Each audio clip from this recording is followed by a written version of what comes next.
according to Luke. Glory to you, Lord. Well, some people were speaking about how the temple was adorned with costly stones and votive offerings. Jesus said, "All that you see here, the days will come where there will not be left a stone upon another stone that will not be thrown down." Then they asked him, "Teacher, when will this happen? And what sign will there be that all these things are about to happen?" He answered, "See that you not be deceived, for many will come in my name, saying, 'I am he,' and the time has come. Do not follow them. When you hear of wars and insurrections, do not be terrified, for such things must happen first, but it will not immediately be the end."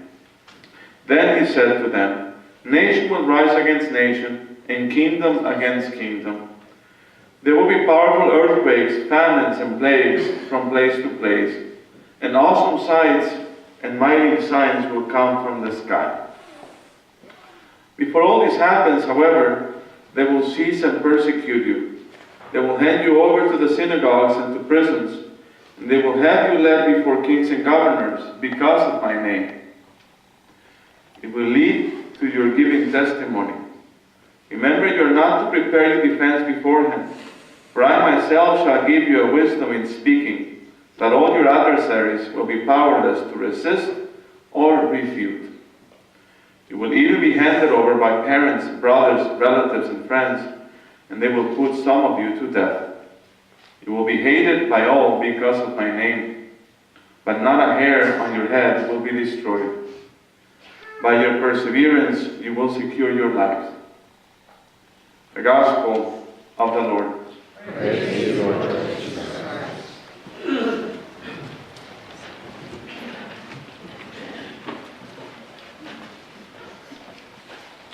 By your perseverance, you will secure your lives.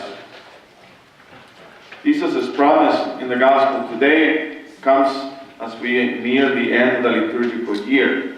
The Church begins to reflect on the end times, reminding us that all the things in this world will pass away. Everything is temporal.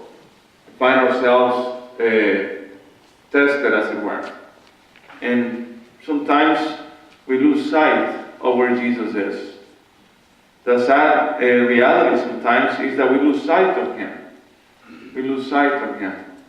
The question is that Jesus poses, all that you see will pass away, and many will not, see that you not be deceived, Jesus says, for many will come in my name, saying, I am He, and the time has come. Do not follow them.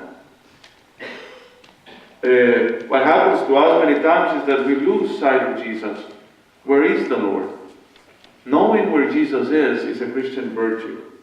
We call it discernment of spirits. Doesn't mean that we're going to discern ghosts, by the way. Discernment of spirits is to know the signs of the times, to try to discern where the presence of Jesus is. Where can I find the Lord in life today? How do I search for Him, and where do I find Him? So that I may not be led by false prophets or by anyone who may kind to entrap me into thinking that this is where Jesus is. It's a different question than what would Jesus do, but it's a question that is more fundamental. Where is the Lord? And when I see Him coming, will I recognize Him?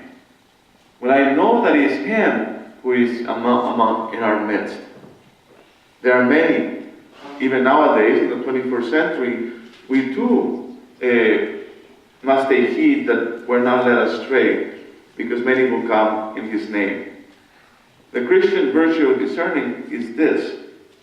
There are many worldly leaders, religious gurus, even sorcerers, people who wish to attract hearts and minds to themselves, especially those of young people. And Jesus wants us to not follow them. Do not follow them. The Lord also tells us not to be afraid of the things that come in this world. We would face war, revolutions, insurrections, Such things might happen first, nations against nations, kingdom against kingdom, and there will be earthquakes, famines, plagues, and from place to place, and also signs and mighty signs will come from the sky. It's the end times. But it doesn't mean it's going to happen in an apocalyptic vision, like in a movie, in 3 days span. It has been happening for 2,000 years. These realities, we have faced them in the history of humankind, and we continue to face them. The human drama that we experience constantly, just by watching the news and just seeing what's going on out there, we realize that this is the signs of the times. That Jesus is not everywhere. There are many places that the fact what leads to war and destruction is the fact that Jesus is not there. Sometimes we are led astray and we think that he's there, but he's not. So when we see these things, sometimes we're terrified and we're like, what will bring peace immediately? Well, we have to discern. We have to discern. We have to discern from the heart to know where the Lord is. And for us, it comes with a second challenge, the gospel, what Jesus tells us, because Jesus predicts that his disciples will have to suffer painful trials and persecution. And we see that. We see that. The past few years, we have seen a rise in Christians being persecuted. From all standpoints. It's not only religious persecution, but ideological persecution as well. The persecution of ideology, the fact that we cannot stand for our beliefs as Christians, as Catholics, so that we do not have the right to a conscious objection. A conscious objection. Which this country guarantees. That we can consciously object to certain things, but when the state, when an administration wants to keep imposing the perspectives of the few into the beliefs of all, then it creates tensions. It creates tensions, and what is at stake is religious freedom. Religious freedom. A few years ago, I talked about this, but I guess people only remember like 1/8 of my homilies. So I can repeat things. Now, there is a difference between religious freedom and the freedom of worship. There's a difference there. Freedom of worship is what we're doing here. We have the freedom to worship God, and I think nobody's going to take that away. At least not in our near future. But freedom of religion is a different thing. It's the freedom to believe in your conscience something. And when the state says that we cannot have freedom of religious expression, or freedom of religious conscience, you can worship anywhere you want, but not in the public square. I mean, the church say this or that, because then people will be suppressed. If the church objects to certain things, and the state says the church cannot object to certain things, then the state is showing negligence in regards to religious consciousness. Can Catholics stand for something? And can Catholics try to live that in the public square? Or is the state going to push it back and say, no, you cannot speak, you have freedom of speech, but only inside your church. You can do whatever you want inside your temple, but outside the temple you cannot do anything like that. I grew up in a country like that, south of the border, in Mexico. It's not that far, if you haven't noticed. I remember priests were not allowed to wear their clerics, and nuns were not allowed to wear their habits either. The state forbade them to do so in a public square. Priests could not vote. Priests couldn't vote. I remember one time when I was a seminarian, I began to wear my cassock, and one of the formators said, "Father, you are wearing your cassock." I was a seminarian, please didn't call me father. But it's like, he may be concerned that you're too conservative. And I said, oh yeah, well, news to you, huh? But I said, in Mexico, a priest could get arrested for wearing one.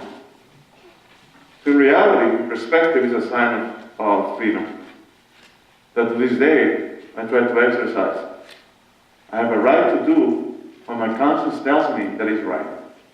I remember a few years ago, I encountered someone somewhere, And they saw me wearing the cassock, and they said, "Father, you're wearing a cassock. You want to throw us back to the 1960s?" And I said, "That's funny because I was born in 1970. But you want to throw us back in time. You should be ashamed of yourself." Well, sometimes there's such in freedom. The church requires the priest to wear a cassock, and he may wear clerics. It's a requirement. I'm exercising my obedience to the church. But do you see that it changed? I'm using this as an example. It's not about the cassock and it's not about anything, but it's about conscious objection. Can I do what I believe as a Catholic priest that I'm supposed to do without having somebody bark at my face and tell me what you're doing is wrong? I'm using this as a way of saying perspective, my brothers and sisters. Perspective. I see Catholics on both sides, on the left and the right, throwing things at each other because who you voted for. We forget the consciousness. And what I talked about in previous sermons in the past few months precisely is that we have to exercise the freedom of conscience that the Constitution allows us to exercise. The freedom of conscience. We can object to ideas. And we have a right and an obligation to tell our public officials what we don't agree with. We must do that. It's not only something that happens in the sacrosanct reality of the voting booth, where you tell and cast your secret ballot. But in public life, how do we select our leaders and how do we voice our concerns as Christians and Catholics? In a civic manner. In a civic manner. I'm a member of different committees. And sometimes I've been tempted to resign, precisely because sometimes the ideology turns too far away from my Christian principles. People take political sides. It is like a soccer match or football for you guys. That we love our team so much that we think that there should be another team and another team has the right to win anything. The passion that we see displayed in the streets today is the passion of people who turn from political activists to fanatics. That enshrine themselves in some kind of ideology and say this must be imposed on everyone. If you do not agree with this, you're a racist, you're a basket of whatever. That label, my brothers and sisters, destroys the union of the body of Christ. My concern is not so much with politics as to Christians throwing stones at each other. Christians. I'm assuming the majority of people out there are Christians. Some of them are Catholics. That is where the concern lies. Jesus says, do not follow them. Do not follow them. So what is there we to do? St. Paul tells us in the second reading today to the Thessalonians. You know how to imitate, must one imitate us. Imitating Jesus. For we did not act in disorderly way among you, nor did we eat food received free from anyone. On the contrary, in toil and drudgery, night and day we worked so as not to burden any one of you. Work. Work. St. Paul is speaking about work. We need to work in making our country. We need to get up tomorrow and continue working. We need to continue to work to further the kingdom of God. We need to work. What am I doing? Why are we just as spectators of this political drama on television? What am I doing? What are we doing in order to further the mission of the kingdom of Jesus? At the end of the day, it's going to be, what am I doing to help the poor? What am I doing to help the migrant? What am I doing to protect life? The life of the unborn? What am I doing to support women? What am I doing to all these things? And understand the Catholic social teaching and say, what is it that I am doing in order to do this? Or is it just that I'm going to stop blaming and throwing things at somebody else, or somebody else fixes the role for me? No. Pope Benedict, in one of his encyclicals, can remember which one, like he says that humanity cannot fix itself, cannot fix the problems outside of itself. See, we're limited. We're limited human beings. We cannot stop being human to fix human problems. We need to fix them from within our nature, from within our weaknesses, from within our flaws. The flaws that each one of us has, we need to fix things knowing. So how do we do that? We have to look inside the conscience. Where is Jesus in my heart? Am I so passionate about Him? Do I love Him so much that I'm going to give my life for Him? Where do I find Jesus in my heart, in my conscience? Have I been dissuaded, or have I been bought by a political party or another? That I've stopped searching for Him and Him alone to be the hope and the King in my life? Where is He? Am I running after false idols out there, looking to fix all the problems because I'm unwilling to engage? Unwilling to engage. Dialogue. There isn't that much going on anymore. People don't talk about politics and religion. And that's very unfortunate. That's very unfortunate. So what do people talk about? The weather? Especially in Arizona. I mean, it doesn't change much. I can tell you, tomorrow is going to be pretty much the same as today. So if people don't talk about politics and religion, what are we talking about? You know, we turn our lives into shallowness, and then we just wonder how shallow it can be. And we will elect someone who's very shallow. Why? Because it reflects their culture. It reflects the culture. We don't talk about politics and religion. Well, talk about politics and religion. Enter into dialogue with people you disagree with. Sit down with someone and see what their perspective is. And see how it compares to the message of the gospel. To the message of the gospel. Before I voted, I did two things. I read the stances on both political parties. Just read them. And then I read the Constitution as to what the work of the president really is. Went to the source and just read it. And that was it. Then I prayed. Then I voted. Many people don't do that. Don't do that. They don't choose why we're choosing a president for. What is the job of the president? You know, people just go by the polls and what the talking heads on television say.